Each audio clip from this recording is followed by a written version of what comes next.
Assalamualaikum warahmatullahi wabarakatuh. Waalaikumsalam warahmatullahi wabarakatuh. Alhamdulillah nahmaduhu wa nasta'inuhu wa nastaghfiruh wa na'udzubillahi min syururi anfusina min sayyiati a'malina. Man yahdihillahu fala mudhillalah wa may yudlil fala hadiyalah. Asyhadu an la ilaha illallah wa asyhadu anna Muhammadan abduhu wa rasuluh. Qala Allah ta'ala fil Qur'anil Karim, ya ayyuhalladzina amanu taqullaha haqqa tuqatih wa la tamutunna illa wa antum muslimun. Amma ba'd. Fa inna khairal kalami kalamullah wa khairal hadi hadi Muhammadin sallallahu alaihi wa ala alihi wa sahbihi wa sallam. Wa syarrul umuri muhdatsatuha fa inna kulla muhdatsatin bid'ah wa kulla bid'atin dhalalah wa kulla dhalalatin finnar. Amma ba'd. Ikhwani wa akhwati fid din, rahimani wa rahimakumullah. Bahwasanya bentuk ibadah yang terbaik kepada Allah adalah dengan mentauhidkan dirinya, dengan mengesahkan dirinya. Ibadah yang Allah Ta'ala syariatkan kepada kita bukanlah hanya sekedar ibadah yang ditunaikan, yang ditegakkan tanpa adanya aturan, tanpa adanya tujuan. Maka dari itu ketika Allah Ta'ala berfirman, wa ma khalaqtul jinna wal insa illa liya'budun, tidaklah kuciptakan jin serta manusia kecuali untuk beribadah kepadaku. Al-Imam Al-Bukhari rahimahullah ta'ala beliau mengomentari ayat ini. Beliau katakan bahwasanya arti dari kecuali untuk beribadah kepadaku, yaitu artinya adalah kecuali untuk mengesahkan diriku, yaitu tidaklah kuciptakan jin dan juga manusia kecuali untuk agar mereka mengesahkan diriku dalam beribadah. Makanya mengesahkan Allah menjadi misi utama dari para nabi dan rasul. Allah Ta'ala mengatakan, walaqad ba'atsna fi kulli ummatin rasulan an ya'budullaha wajtanibut taghut.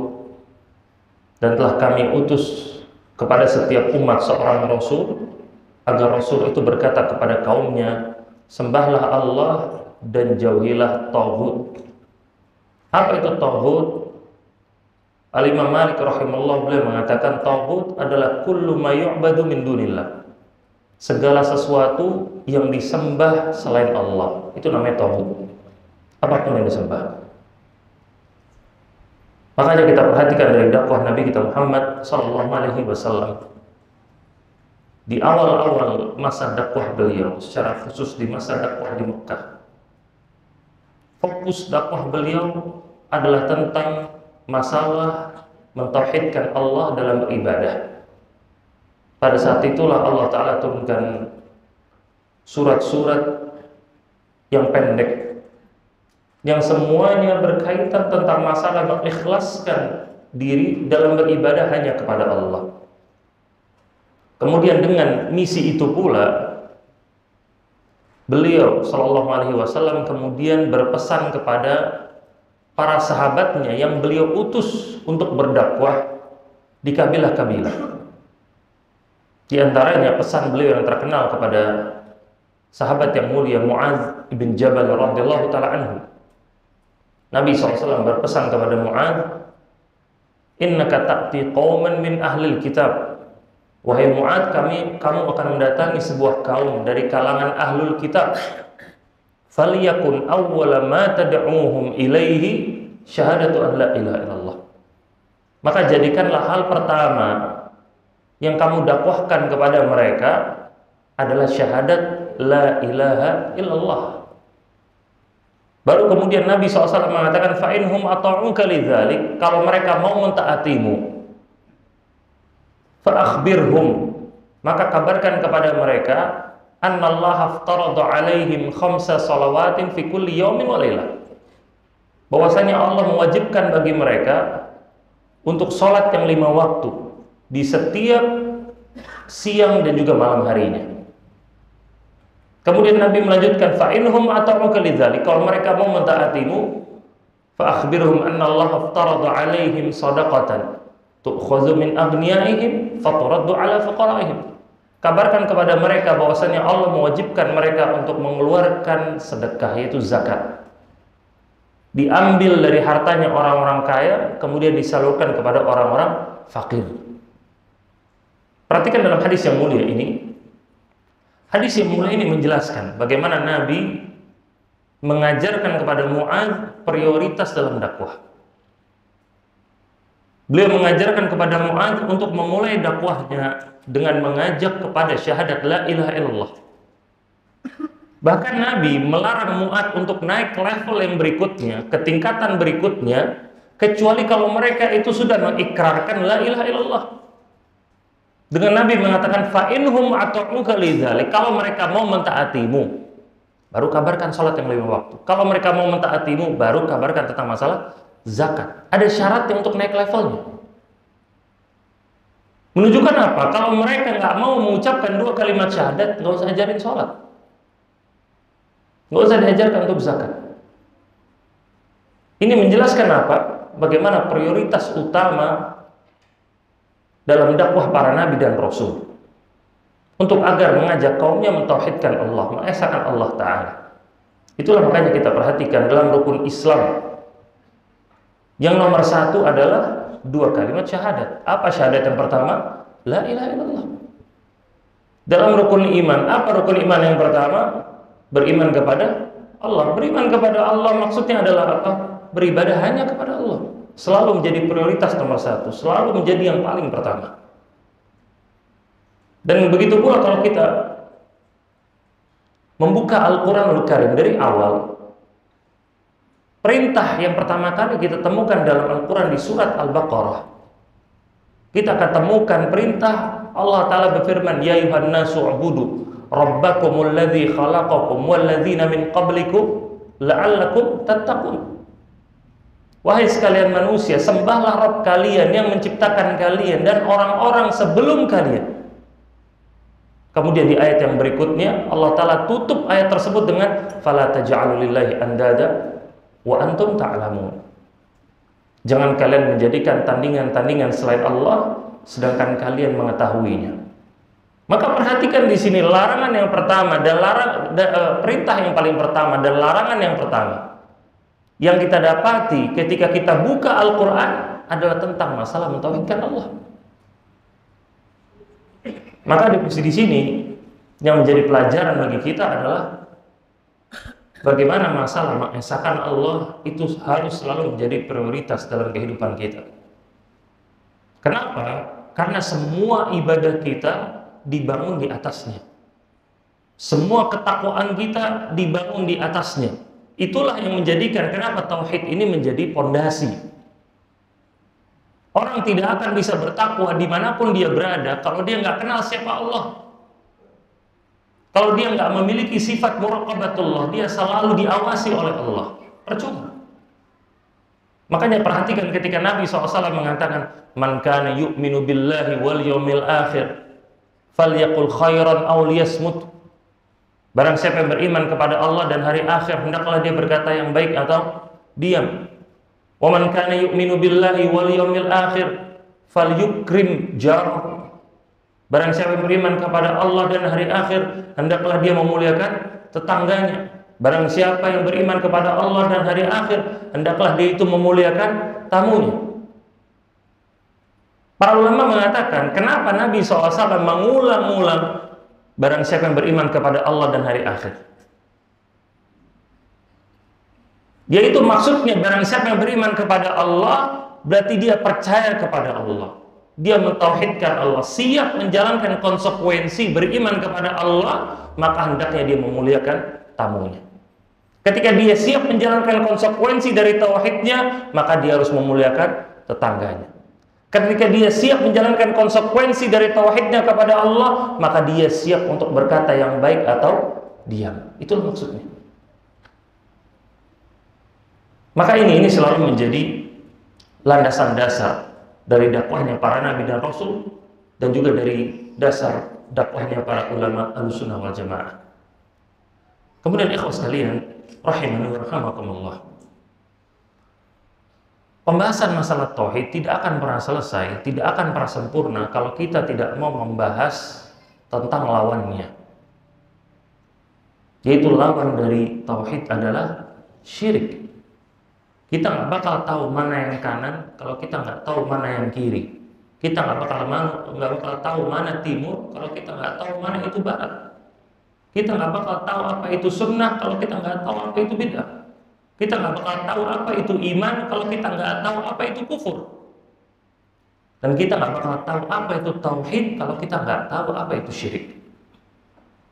Makanya Hudzaifah bin Yaman radhiyallahu taala anhu, beliau mengatakan bahwasanya para sahabat yas'aluna Rasulullah SAW anil khairi wa as'aluhu anil syarri makhafatan an aqa'a fihi. Beliau mengatakan bahwasanya para sahabat bertanya kepada Nabi SAW tentang kebaikan. Adapun diriku bertanya tentang keburukan. Karena aku khawatir terjerumus ke dalamnya. Khawatir. Maka disinilah tujuan kita dari mempelajari apa itu kesyirikan. Syirik adalah taswiyatu ghairillahi billah fima huwa min khasaisillah. Syirik itu adalah mempersekutukan Allah dalam beribadah, menyamakan Allah dengan zat yang lain, memberikan hak Allah kepada makhluk-makhluk yang lain. Itulah namanya kesyirikan. Ketika dia menggantungkan kehidupannya bukan hanya kepada Allah, tapi juga kepada makhluk. Dia menggantungkan kehidupannya kepada jimat-jimat. Dia mengharapkan kesembuhan dari jin, dari dukun. Itu namanya kesyirikan kepada Allah. Ketika dia minta-minta, dia beristighatsah bukan kepada Allah, tapi kepada makhluk. Dia menyebut-nyebut nama makhluk, maka itulah namanya kesyirikan. Dan kesyirikan ini harus selalu kita hindari. Maka pertanyaannya, mengapa kita harus menghindari yang namanya kesyirikan? Maka inilah yang akan kita bahas di pertemuan hari ini. Kita akan bahas mengapa kita harus menghindari kesyirikan dari dua sisi. Yang pertama kita akan bahas dari sisi syariat. Kenapa kita harus menghindari yang namanya kesyirikan? Sebab yang pertama adalah karena syirik kepada Allah adalah dosa yang terbesar.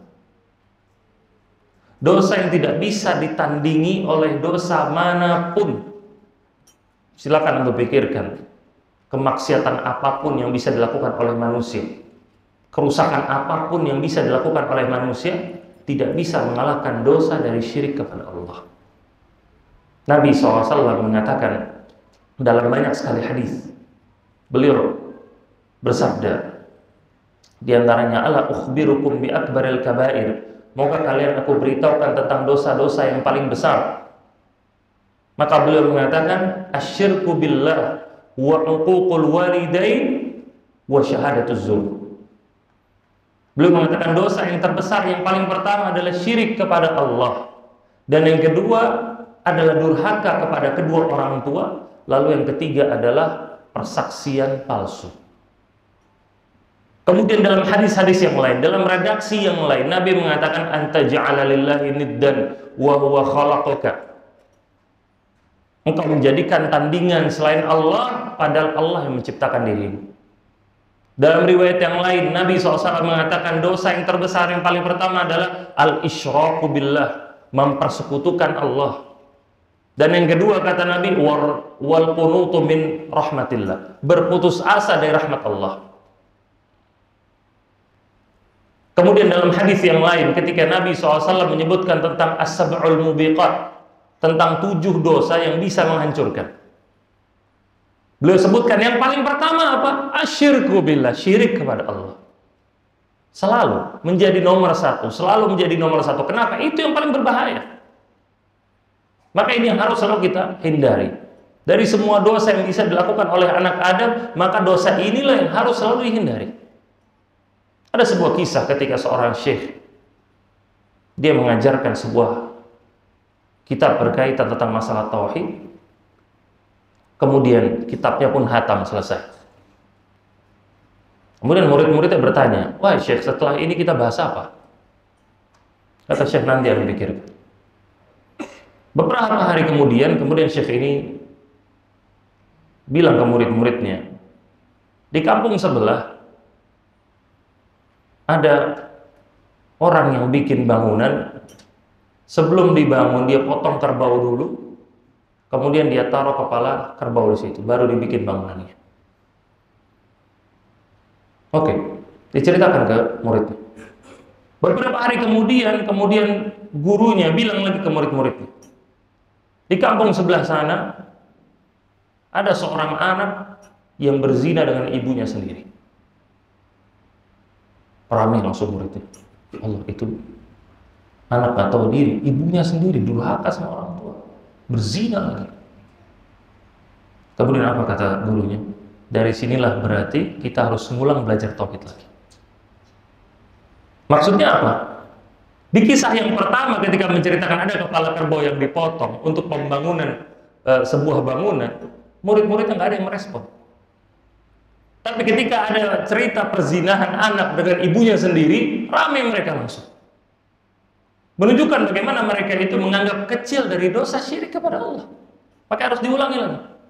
Dan maksud dari cerita ini bukan kemudian mengecilkan dosa perzinahan, itu dosa besar, jelas. Tetapi semua amalan, semua dosa itu ada tingkatan-tingkatannya. Ibadah nggak satu level, begitu juga maksiat tidak levelnya sama. Nah, di sini kita pahami mengapa kita harus meninggalkan kesyirikan, karena itu adalah dosa yang terbesar. Kita perhatikan juga dari nasihat Luqman kepada anaknya. Luqman menasihati anaknya dengan berbagai macam nasihat. Tetapi nasihat pertama yang Luqman sampaikan kepada anaknya apa? Inna syirka la zulmun azim. Syirik itu kezoliman terbesar. Itu pesan pertama Luqman kepada anaknya. Berarti di sini pelajarannya, ini tugas bagi para orang tua, khususnya bagi para ayah, untuk menanamkan pendidikan agama yang baik kepada anak-anaknya. Secara khusus penanaman tawakal kepada Allah, penanaman untuk selalu bergantung kepada Allah ditanamkan kepada anak-anaknya dari kecil. Dalam kesulitan mereka, dalam masalah mereka, di sekolah mereka, atau di kuliah mereka, atau di kerjaan mereka, tanamkan kepada diri mereka, ketika punya masalah, angkat doa dulu, doa. Angkat tangan. Ketika mereka sakit, ajarkan kepada mereka yang pertama kali doa dulu. Bukan yang pertama kali mikirin dokter, bukan pertama kali mikirin obat. Itu bagus, itu ikhtiar. Tetapi yang nomor satu doa. Apa sebabnya? Karena kita nggak mungkin ditimpakan penyakit kecuali dengan izin Allah. Maka kalau mau mengharapkan kesembuhan pertama kali, minta sama Allah. Itu kita harus tanamkan kepada keluarga kita, secara khusus kepada anak-anak kita. Kemudian sebab yang kedua, kenapa kita harus meninggalkan kesyirikan, adalah karena syirik itu bisa menghapuskan pahala dari amalan-amalan. Bisa menghapuskan pahala dari amalan-amalan. Di dalam Al-Quran di surat Az-Zumar, di ayat yang ke-65, Allah Ta'ala berfirman, la in asyrakta la yahbatanna amaluk wa la takunanna minal khasirin.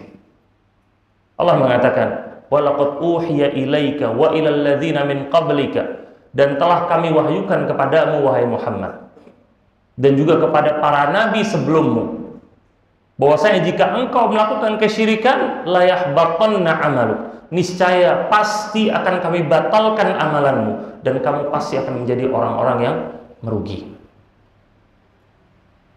Dari ayat ini kata para ulama, lihat bagaimana Allah mengancam para nabi dan rasul. Kalau berani mereka melakukan kesyirikan, maka amal ibadah mereka semuanya bakal dihapus sama Allah. Oleh karena itu kata para ulama, jika para nabi dan rasul saja bisa mendapatkan ancaman seperti itu, yang mana para nabi dan rasul mereka beribadah dengan sempurna, dengan bentuk yang terbaik, tapi tetap bisa mendapatkan ancaman ini, maka apalagi dengan kita. Bahkan bagaimana jadinya ketika seorang membawa berbagai macam amal ibadahnya, Dia bawa ibadah sholatnya, dia bawa ibadah puasanya, dia bawa ibadah sedekahnya, dia bawa ibadah silaturahminya, dia bawa ke akhirat. Kemudian gara-gara dosa mempersekutukan Allah, gara-gara dia pernah berdoa kepada selain Allah, semuanya amal ibadah yang dia lakukan 60-70 tahun dihapuskan langsung sama Allah. Waliyadzubillah. Allah Ta'ala mengatakan, wa qadimna ila ma amilu min amali faja'alnahu haba'an mansura. Kami datangkan di hadapan mereka amalan-amalan yang dahulu mereka perbuat, kemudian kami jadikan haba'an mansura, debu yang berterbangan, yang nggak ada artinya. Bahkan sebagian ulama mereka mentafsirkan haba'an mansura itu sebuah hal atau benda yang kecil yang sering kita lihat ada di depan mata kita, yang nggak bisa dipegang sama sekali. Yang terkadang kalau kita ngelihat matahari yang terlalu bersinar, kita ngelihat ada seperti bercak-bercak warna itu, nah itulah namanya haba'an mansura. Nggak ada artinya sama sekali, nggak bisa kita gambar, nggak bisa kita pegang sama sekali, nggak ada artinya sama sekali. Nah inilah di antara ancaman seorang yang melakukan syirik kepada Allah. Bagaimana ini membuat kita selalu berhati-hati dan untuk meninggalkan ini semua. Karena jangan sampai usaha yang kita lakukan bertahun-tahun kemudian dibatalkan hanya karena kesyirikan yang dilakukan satu kali. Ini hati-hati. Nggak ada orang yang mau berbisnis, mengeluarkan modal, kemudian rugi, bangkrut. Semua orang mau untung. Maka tugas seorang muslim itu untuk mengawal ibadahnya. Dia mengawal ibadah dari sebelum dia beribadah. Dia lakukan sebuah ibadah dengan niat yang baik, dengan niat lillahi ta'ala.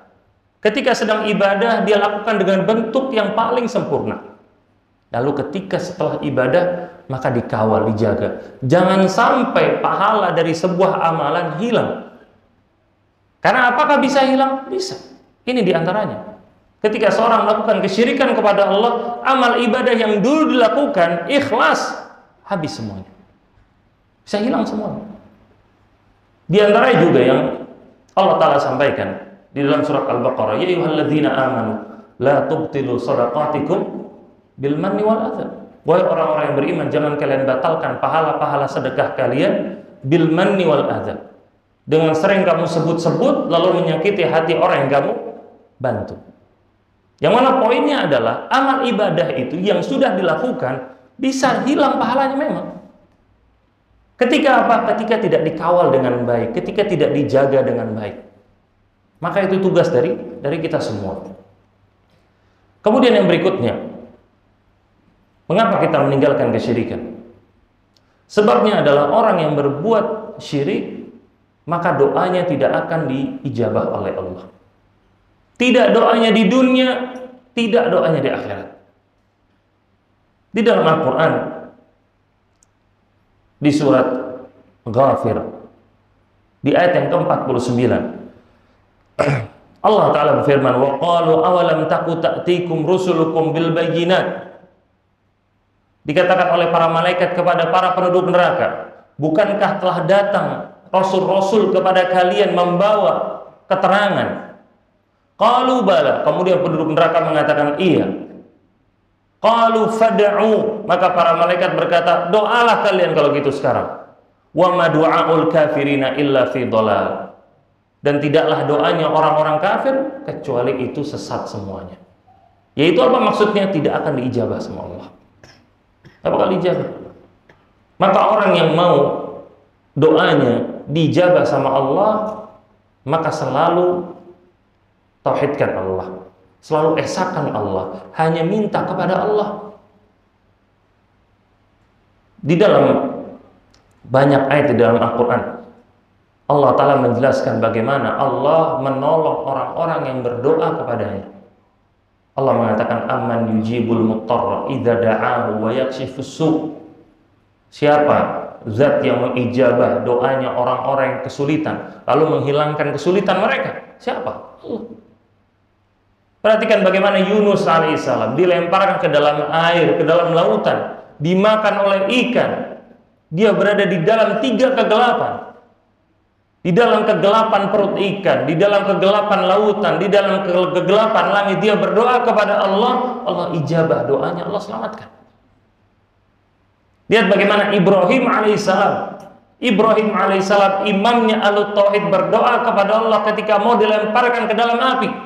Hasbunallah wa ni'mal wakil.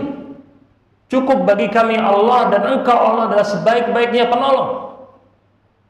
Kemudian apa kata Allah? Ya nar kuni bardan wa salaman ala Ibrahim. Wahai api, jadilah api yang dingin dan juga menyelamatkan Ibrahim. Dijabah sama Allah. Perhatikan bagaimana Nabi kita Muhammad SAW sebelum terjadinya peperangan Badar, perang terbesar pertama yang dihadapi oleh Nabi SAW dan juga para sahabatnya, dalam kondisi yang benar-benar jumlahnya itu sangat sedikit, 316 orang melawan 1000 orang, 3 kali lipat lebih sedikit. Ali bin Abi Thalib radhiyallahu anhu, beliau menceritakan pada malam harinya sebelum peperangan, semua para sahabat tidur semuanya, semua tidur. Yang tidak tidur hanya Nabi SAW. Beliau menghadap kepada sebuah pohon, kemudian beliau berdoa kepada Allah. Nabi sholat terus, doa langsung selalu kepada Allah. Nggak tidur sama sekali. Begitu pula ketika di waktu paginya, para sahabat mereka membuatkan seperti panggung, menempatkan Nabi SAW dan juga Abu Bakar di atas panggung tersebut untuk melihat bagaimana kondisi peperangan, untuk mengatur strategi. Diletakkan Nabi SAW di atas sama Abu Bakar. Di situ Abu Bakar menceritakan Nabi SAW tidak berhenti-henti sholat. Beliau sholat, doa, sampai ketika berdoa kemudian ridanya Nabi, selendangnya Nabi itu terjatuh. Diambil sama Abu Bakar, dipakaikan lagi ke punggung Nabi. Nabi berdoa lagi, jatuh lagi, diangkat lagi sama Abu Bakar. Doa jatuh lagi, diangkatin lagi sama Abu Bakar. Sampai Abu Bakar kasihan sama Nabi SAW. Kasihan. Ini doa di saat sempit. Itulah namanya istighatsah namanya. Sampai Nabi SAW mengatakan, ya Allah, kalau misalkan kita ini dikalahkan di sini, kamu tidak akan disembah lagi selama-lamanya. Sampai seperti itu, karena kondisinya benar-benar mencekam sekali. Tapi lihatlah bagaimana kemudian Allah mengijabah doa Nabi Muhammad SAW. Allah mengirim 3.000 malaikat, kemudian ditambah 5.000 malaikat untuk menolong kaum muslimin, 8.000 malaikat untuk menolong kaum muslimin, hingga didapatkannya kemenangan pada masa itu. Disitulah kita lihat bagaimana Allah mengijabah doa orang-orang yang mentauhidkan Allah, benar-benar yang bergantung kepada Allah. Sampai-sampai para ulama mengatakan, orang musyrikin dengan kesyirikan mereka, ketika mereka terombang-ambing di kapal, disebutkan di dalam Al-Quran, فَإِذَا رَكِبُوا فِي الْفُلْكِ دَعَوُوا اللَّهَ مُخْلِصِينَ لَهُ الدِّينَ. Ketika mereka terombang-ambing di kapalnya, mereka berdoa kepada Allah dengan penuh keikhlasan. فَلَمَّا نَجَّاهُمْ إِلَى الْبَرِّ إِذَا هُمْ يُشْرِكُونَ. Ketika kami selamatkan mereka kembali ke daratan, mereka bikin syirik lagi. Di sini para ulama menyebutkan, lihat bagaimana orang-orang musyrik terkadang ketika mereka berdoa kepada Allah, dikabulkan sama Allah. Di saat genting, di saat kepepet, mereka ikhlas diselamatkan sama Allah. Tapi ternyata balik ke daratan, syirik lagi. Syirik lagi. Disinilah makanya buat orang-orang yang mau doanya itu dijabah sama Allah, maka serius dalam berdoa, benar-benar bergantung kepada Allah. Jangan jadikan doa itu sebagai solusi yang terakhir. Jangan jadikan doa itu seakan-akan cuma cara untuk coba-coba. Tapi jadikan doa itu sebagai senjata utama kita. Ingat bagaimana Nabi SAW bersabda, ad-du'a silahul mu'min. Doa itu adalah senjatanya orang mukmin. Maka jadikan itu sebagai senjata utama kita. Kita berdoa kepada Allah sebelum aktivitas kita, ketika kita sedang beraktivitas, setelah aktivitas kita, doa terus sama Allah. Maka pasti akan diijabah sama Allah. Kemudian, mengapa kita tidak berbuat syirik kepada Allah? Karena orang yang berbuat syirik kepada Allah, dia tidak akan bisa masuk ke dalam surga. dia akan dibuat kekal di dalam neraka. Allah Ta'ala mengatakan di surat Al-Ma'idah di ayat yang ke-72, Allah berfirman, innahu man yusyrik billah faqad harramallahu alaihil jannah wa ma'wahun nar wa ma lidh-dhalimina min ansar. Sesungguhnya barang siapa yang berbuat syirik kepada Allah, maka Allah akan mengharamkan baginya surga dan tempatnya adalah di neraka, wa ma lidh-dhalimina min ansar, dan orang-orang yang zalim tidak akan memiliki penolong sedikit. Perhatikan ayat ini, Allah mengharamkan surga bagi orang-orang yang berbuat kesyirikan. Kalau surga sudah diharamkan, tempatnya di mana? Di neraka. Dan yang perlu dipahami, ikhwan wa akhwati fid din rahimani wa rahimakumullah, surga itu punya siapa? Punya Allah. Neraka itu punya siapa? Punya Allah. Haknya Allah satu-satunya untuk menentukan kriteria siapa yang masuk surga, siapa yang masuk neraka. Bukan kita. Kita nggak bisa memvonis orang, kamu masuk surga ya, kamu masuk neraka ya. Kita nggak bisa. Yang bisa kita lakukan hanya menjelaskan kriteria yang Allah Ta'ala sebutkan dalam Al-Quran dan juga dalam hadis. Itu tugas kita. Ketika Allah menetapkan yang masuk ke dalam surga hanyalah orang-orang yang beriman, ketika Allah menjelaskan orang-orang musyrik nggak boleh masuk ke dalam surga, para pelaku kesyirikan nggak boleh masuk ke dalam surga, yang menetapkan kriterianya siapa? Allah. Kita nggak boleh asal-asal buat. Sebuah maksiat yang tidak menyebabkan seorang keluar dari Islam, walaupun orang tersebut melakukannya 1000 kali, nggak kemudian jadi kafir. Membunuh dosa nggak? Dosa besar. Ada orang bunuh 1000 orang, dibunuh terus sama dia bunuh lagi, dia bunuh lagi, dia bunuh lagi. Itu orang muslim. Apakah habis itu dia jadi kafir? Tetap muslim. Kenapa? Karena pembunuhan tidak mengeluarkan seorang dari Islam. Tidak mengeluarkan seorang dari Islam. Yang mau saya sampaikan adalah bagaimana syariat ini adalah ketentuan Allah, bukan ditentukan oleh manusia. Allah yang menjelaskan siapa yang berhak masuk ke dalam surga, siapa yang berhak masuk ke dalam neraka. Nah, disinilah kemudian Allah Ta'ala mengharamkan surga bagi orang-orang yang berbuat syirik kepadanya. Maka janganlah datang ke dukun, minta-minta pertolongan kepadanya, minta pesugihan darinya, minta kesembuhan darinya, minta untuk jadi orang kaya. Lihat dukun aja miskin. Nggak usah minta-minta, minta sama Allah yang Maha Kaya. Benar-benar hal yang nggak waras ketika orang miskin minta-minta sama orang miskin juga. Lah ini masalahnya, semua makhluk kita semua ini miskin. Yang kaya itu Allah, kita ini miskin semuanya, kita nggak punya apa-apa. Allah Ta'ala mengatakan, alladzina tad'una min dunillah ma yamlikuna min qitmir. Bahwasanya Tuhan-Tuhan, zat-zat yang kalian sembah selain Allah, mereka nggak punya apapun walaupun sebesar qitmir, nggak punya. Apa itu qitmir? Qitmir itu selaput berwarna putih yang menempel di biji kurma. Kalau kita makan kurma ada selaput warna putih, itu namanya qitmir. Allah katakan, yang kalian sembah selain Allah, Tuhan-Tuhan itu, mereka punya setipis qitmir aja nggak punya. Gimana menolong kalian? Gimana mau punya andil dalam semesta ini? Nggak bisa apa-apa. Semuanya punya Allah, semua yang ngatur itu Allah semuanya. Bahkan tukang sihir ketika menyakiti orang lain, apakah dia menyakiti dengan kemampuan dia sendiri? Enggak. Allah Ta'ala mengatakan, wa ma hum bidarrina bihi min ahadin illa biiznillah. Tidaklah mereka para tukang sihir itu menyakiti orang lain kecuali dengan izin Allah. Allah juga yang izinin semuanya. Nggak bisa kemudian asal-asal menyakiti orang lain. Allah izinkan itu dengan keadilan Allah, dengan hikmahnya Allah, dengan keputusan dan kebijaksanaan Allah, yang mana kita nggak perlu pertanyakan. Tapi intinya semuanya terjadi dengan izin Allah. Selain Allah nggak punya kekuasaan sama sekali.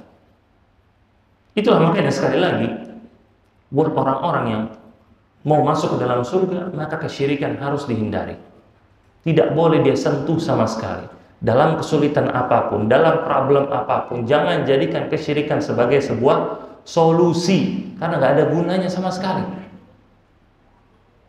Bagaimana para ulama mereka menyebut kesyirikan sebagai apa? Jahlun mahad, sebagai kebodohan yang murni. ketika maksiat-maksiat yang lain itu bisa didapatkan benefitnya atau sebagian dari manfaatnya, walaupun dosa tetap.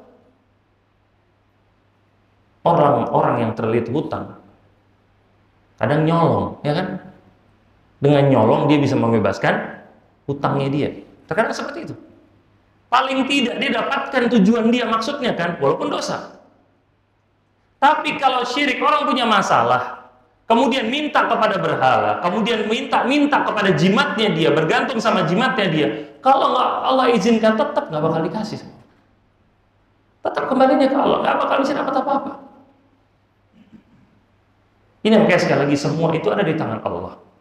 Maka jangan kemudian kita tertipu oleh tipu daya syaitan yang membuat manusia itu jauh dari Allah. Dan subhanallah, ikhwan fillah rahimani rahimakumullah, untuk perhatikan bagaimana dari beberapa poin yang Anda sampaikan, bagaimana tauhid ini benar-benar perkara yang penting dan kesyirikan itu benar-benar harus dijauhi. Dan ini harus selalu menjadi prioritas dalam kehidupan kita. Tapi kita lihat hakikatnya.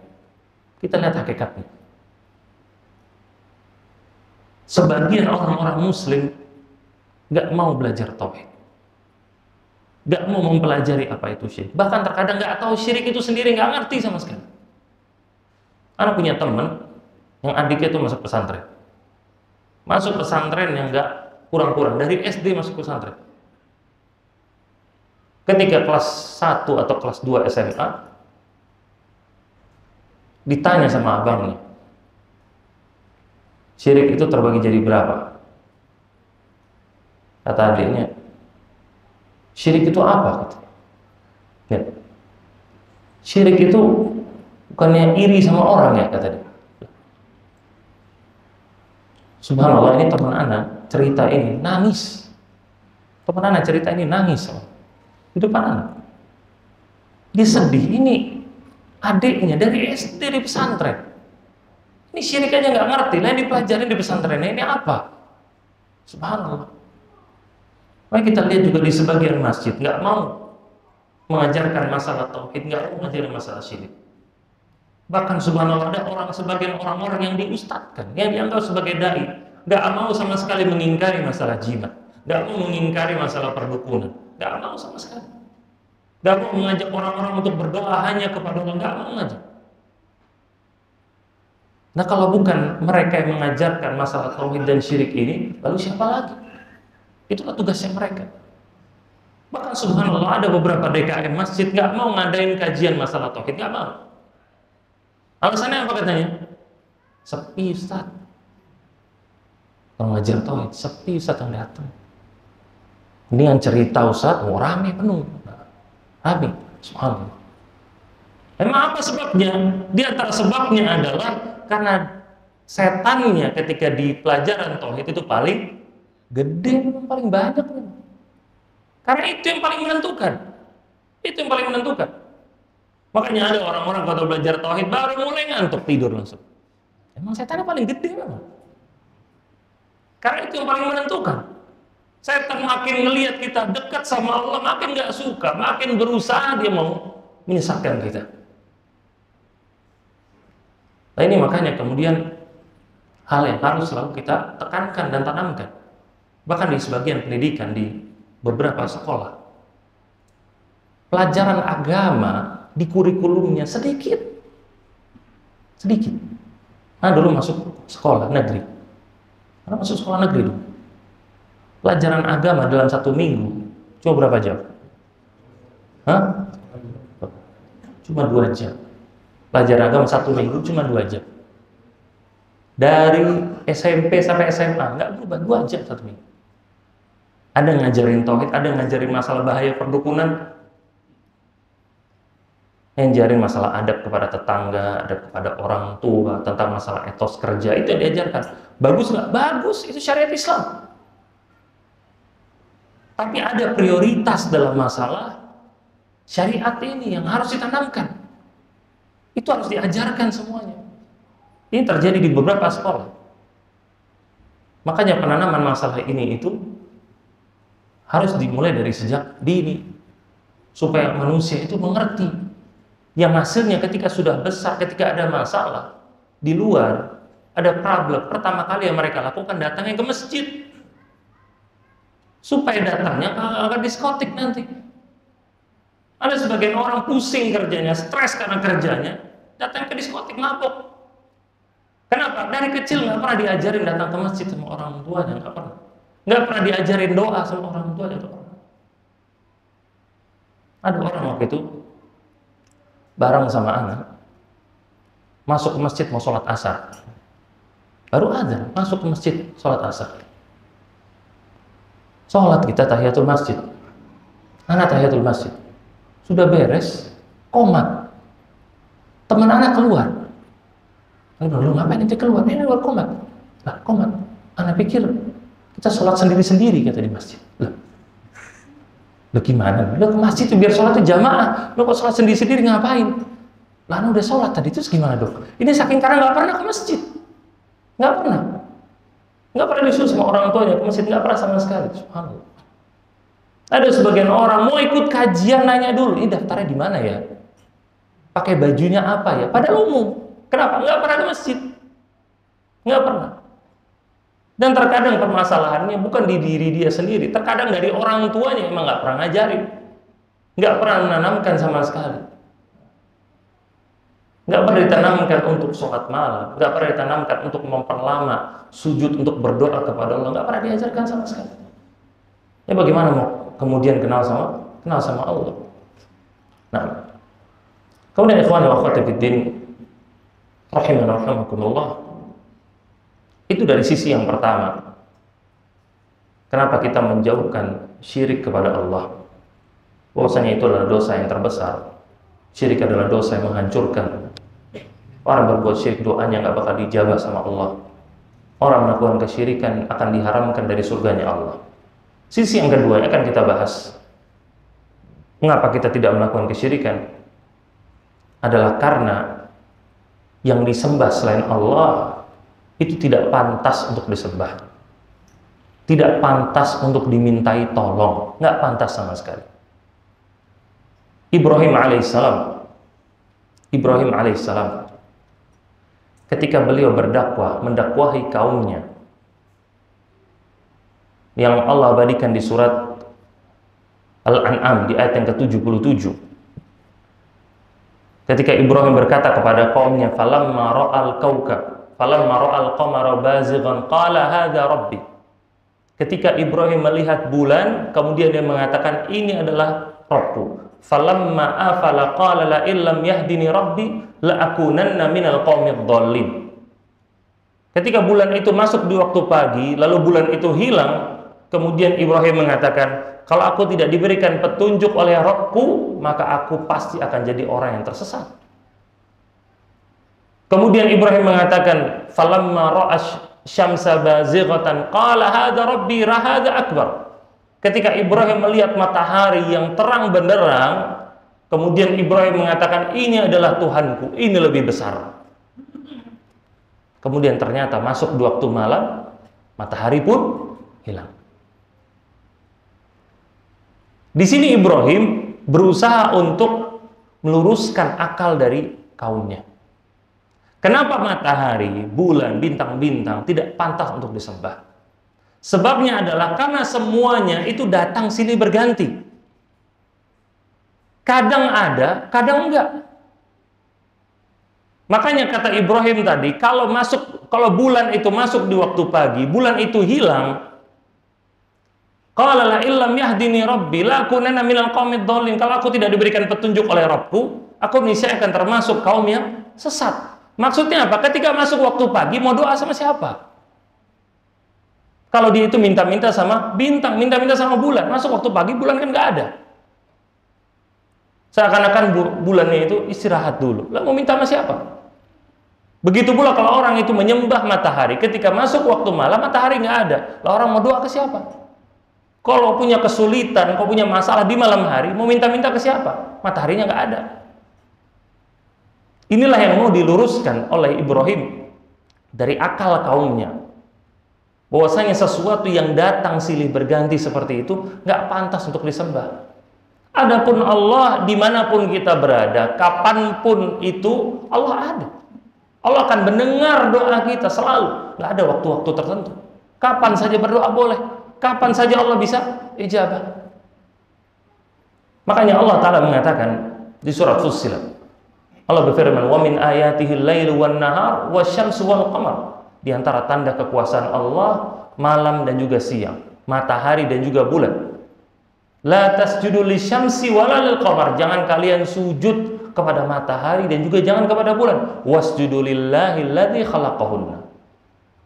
Tapi sujudlah kepada Allah yang menciptakan itu semua. Nah, peribadatan kepada bulan, kepada matahari, kepada bintang, ini banyak terjadi sampai ke zaman kita sekarang. Ini salah satu bentuk kesyirikan yang paling kuno dilakukan oleh kaum-kaum terdahulu. Mereka bikin kuil-kuil, mereka bikin tempat-tempat ibadah ngarah ke bintang-bintang mereka. Maka dalam Al-Quran ada namanya bintang Asy-Syi'ra. Namanya bintang Asy-Syi'ra. Allah Ta'ala katakan di surat An-Najm, wa annahu huwa rabbus syi'ra. Dan sesungguhnya Allah itu adalah Rabb-nya, pemiliknya dari bintang Asy-Syi'ra. Asy-Syi'ra itu bahasa Inggrisnya adalah Sirius. Bintang Sirius itu bintang yang paling terang dan yang paling banyak penyembahnya. Banyak penyembah zaman dulu. Mereka bikin kuil-kuil ngarahnya ke bintang Sirius ini. Maka Allah menjelaskan wa annahu huwa rabbus syi'ra. Allah itu pemiliknya bintang Sirius ini, bintang Syi'ra. Maka pantas untuk disembah. Bagaimana bisa seorang Tuhan kemudian ada pemiliknya, ada penciptanya? Maka ternyata bintang ini pun ada yang menciptakan. Dan ini subhanallah diikuti sama orang-orang zaman sekarang. Makanya kita kenal ada yang namanya zodiak. Itu kan bergantung sama bintang-bintang semuanya. Zodiak apa? Ada Libra, ada Leo, ada Sagittarius, ada Virgo, ada Cancer, ada apalah Capricorn, macam-macam lah. Itu nama bintang-bintang. Dipercayai sama orang-orang. Subhanallah. Dan yang lebih menyedihkan lagi, yang percaya orang-orang yang ngakunya intelek, orang-orang yang ngakunya pinter, orang-orang yang ngakunya berpendidikan, orang-orang yang sekolah S1, S2, bahkan S3 percaya masalah gituan. Subhanallah. Itulah makanya kecerdasan, kalau nggak ada ketakwaan percuma. Kalau kecerdasan cuma kecerdasan duniawi, nggak ada kecerdasan agama, percuma. Rusak akalnya, rusak fitrahnya. Antum perhatikan adanya event-event besar, event balap besar. Mereka nyewa khusus orang untuk menjadi pawang hujan. Lihat. Ini kan nggak masuk akal. Maksud kalau dilakukan sama orang-orang yang nggak berpendidikan, ya oke lah, namanya orang nggak ngerti. Lah ini ngadain event puluhan miliar, ratusan miliar. Kemudian 5 miliar, 10 miliar dikhusus dananya buat pawang hujan. Lihat. Antum nggak iri? 5 miliar jadi pawang hujan, subhanallah. Nggak iri antum? Capek-capek sekolah ya kan? Nah, bikin skripsi bertahun-tahun, kalah sama pawang hujan. Ini kan nggak masuk akal sama sekali. Lah kok percaya gitu? Percaya.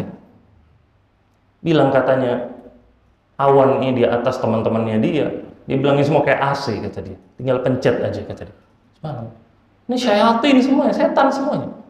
Ini para penyembah bintang-bintang semuanya. Dan yang lebih parah adalah orang yang percaya sama dia. Itu lebih parah lagi.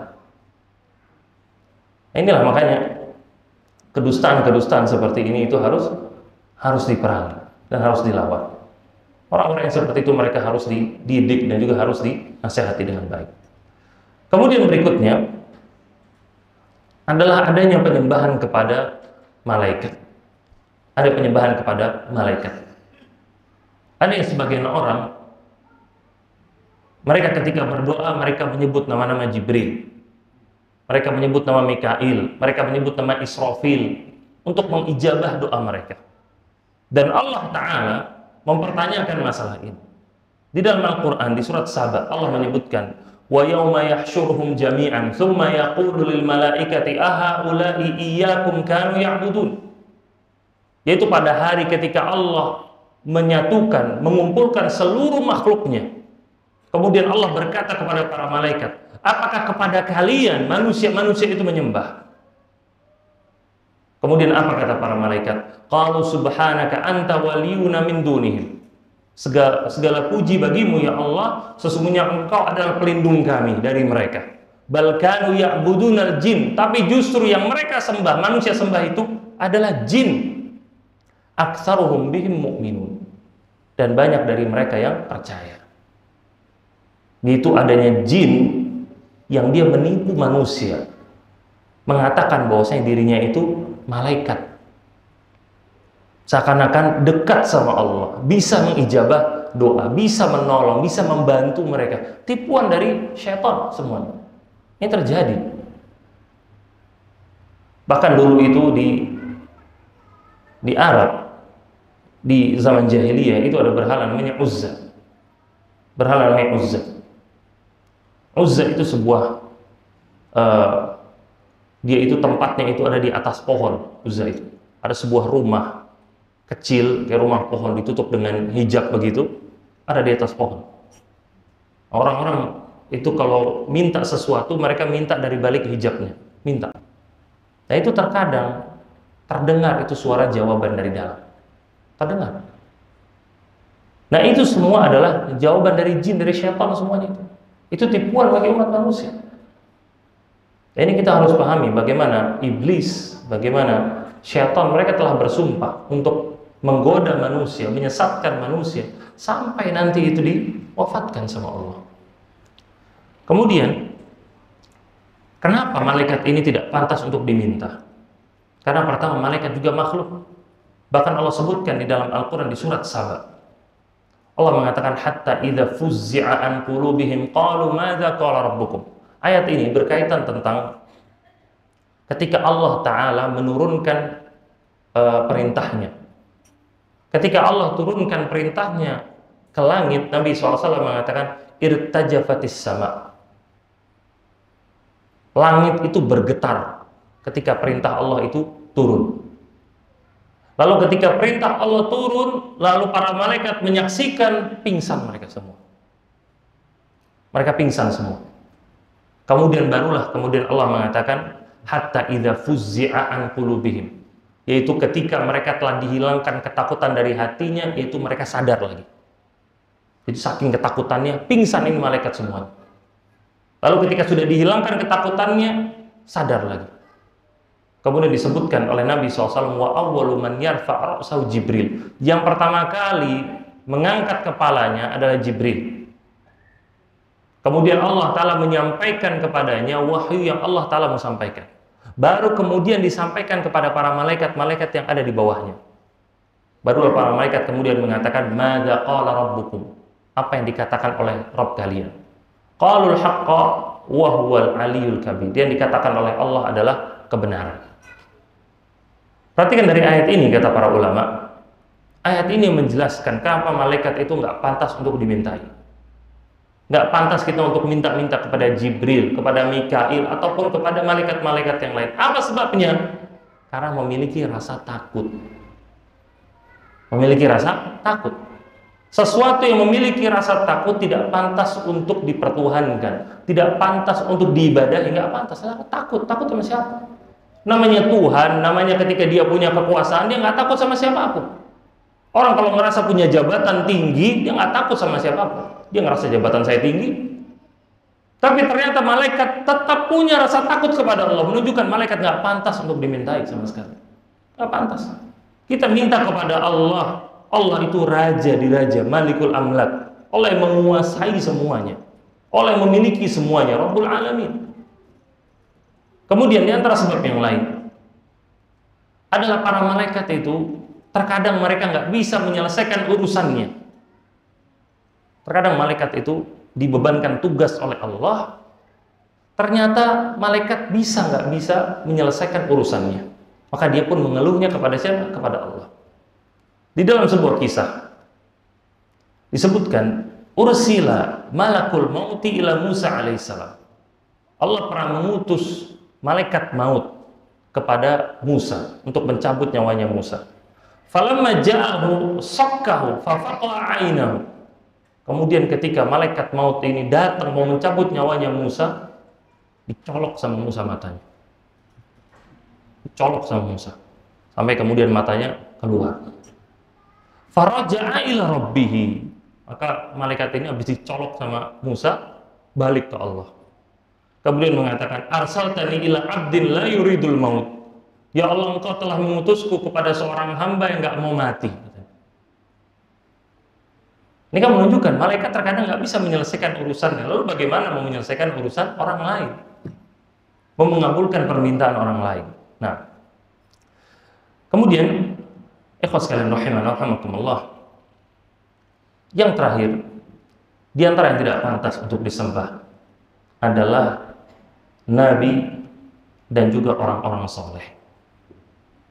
Para nabi dan orang-orang soleh, mereka adalah orang-orang yang terbaik dari umat ini.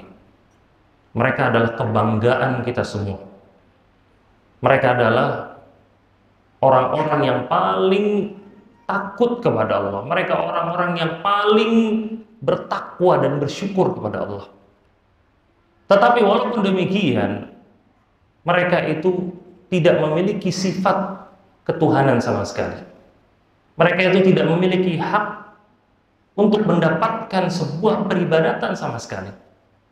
Makanya Allah menegaskan dalam Al-Quran untuk Nabi SAW menyampaikan kepada kaumnya, Qul innama ana basyarun mithlukum yuha ilayya annama ilahukum ilahun wahid.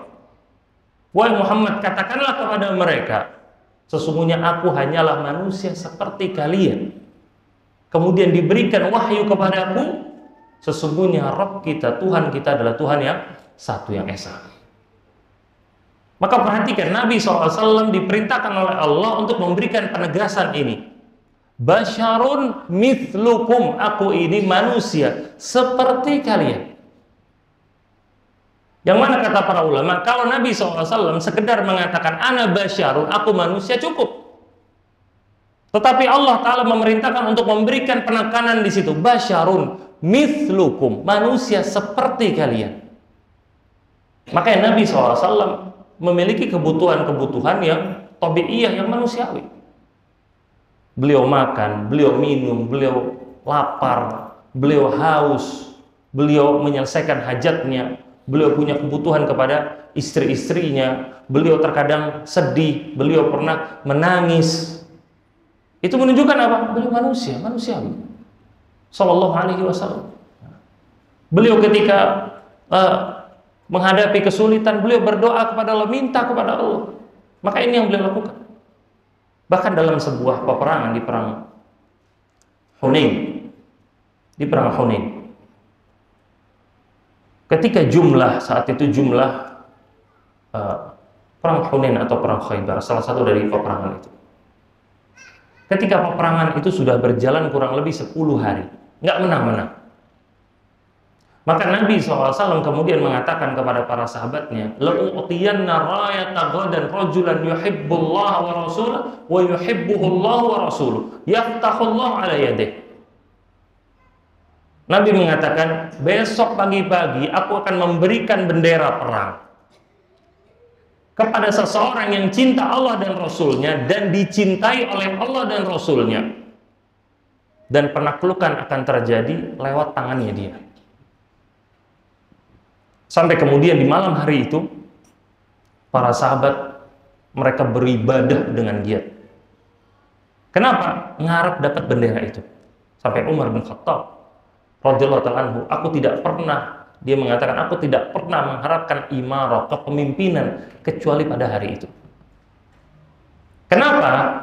Karena bendera itu bukan sekedar kepemimpinan. Bendera itu tanda seorang mendapatkan cinta balik dari Allah dan Rasulnya.